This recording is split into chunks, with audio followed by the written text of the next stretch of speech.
G'day AIMCA, we're here with Traci Walker, a lecturer in linguistics at the University of York, talking about the intersection between conversation analysis and linguistics. What does conversation analysis have to offer to linguistics?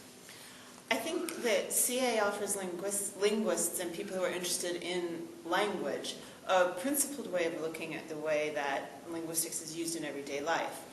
We were just talking over lunch, some colleagues and I, about the fact that it's sort of interesting to us and hard to understand too when we meet linguists who say that they're not really interested in how language is used in everyday life. And I think if you're a linguist who is interested in language use, so any aspects of performance as opposed to just competence, say, then CA offers you a toolkit, methodology for unpicking what people are actually doing with language when they interact with each other, because nobody just sits and does language on their own. It's always in some kind of interactive environment. Even right now, I'm performing both for the camera and for you, and partly for myself, because I can hear myself, and there's feedback from all these different channels.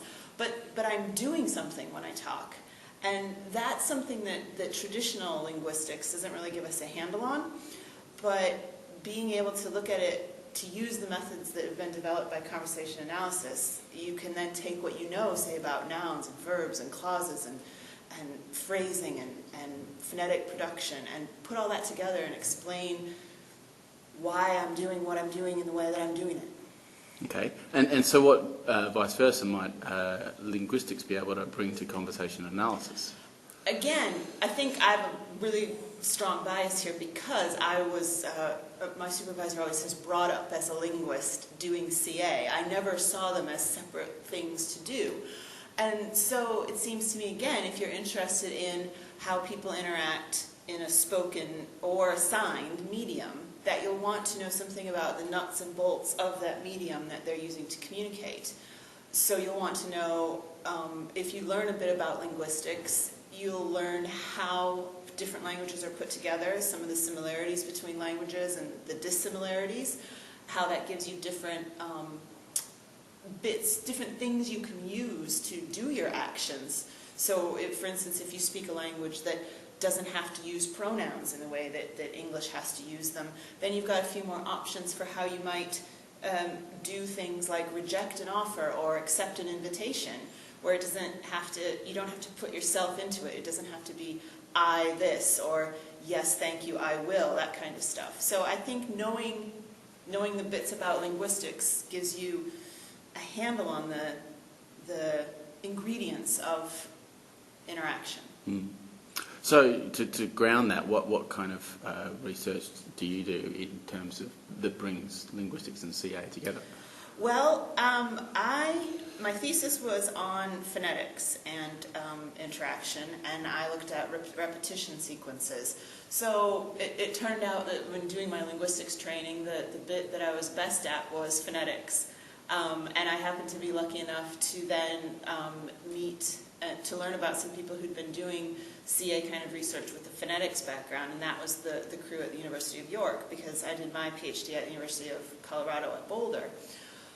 But I met the people at York who were looking at the ways that the fine phonetic detail of conversation gives you a clue about how the conversation is structured, how turns are taken, how people express that they want to come in and talk now versus that they may have overlapped you, so what you might think of as an interruption, but they didn't actually intend for that to be the case, and that they want you to continue on and they'll sort of back off.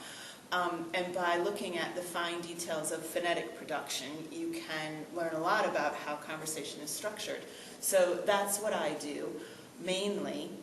But one of the things about having sort of a broader background in linguistics, I don't think you have to specialize in just one area and to combine that with CA, because one of the things you learn from doing CA is that you sort of have to go where the data takes you. Mm-hmm. So if you're investigating a particular phenomenon and then you find out that, gosh, the phonetics don't really seem to be that important here, but there's this weird sort of syntactic construction that's happening, you need to then go out and learn about that, or find a colleague, who can collaborate with you and work on that. So in that way, I think it's a nice way to sort of get this interdisciplinary thing going that we are all in the UK being really pushed to do more work on. So I suppose it's not, I suppose it's within the same discipline, but we all have our niches.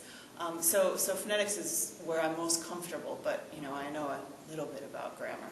So to ground it, what do you have a particular study that might sort of really illustrate the overlap? Just an example of something.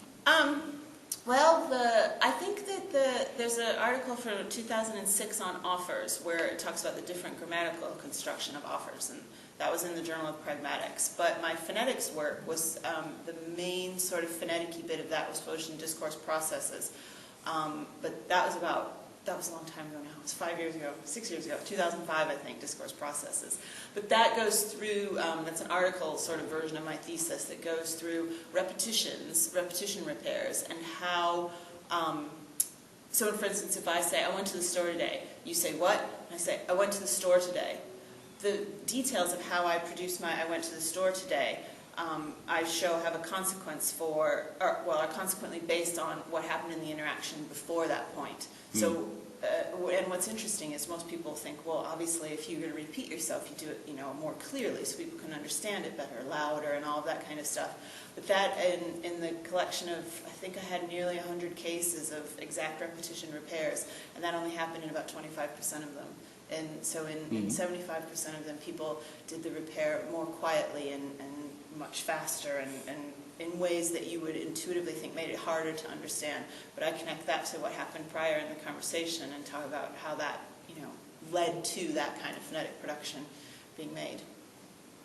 Okay. So. Thank you very much. No problem. That was a good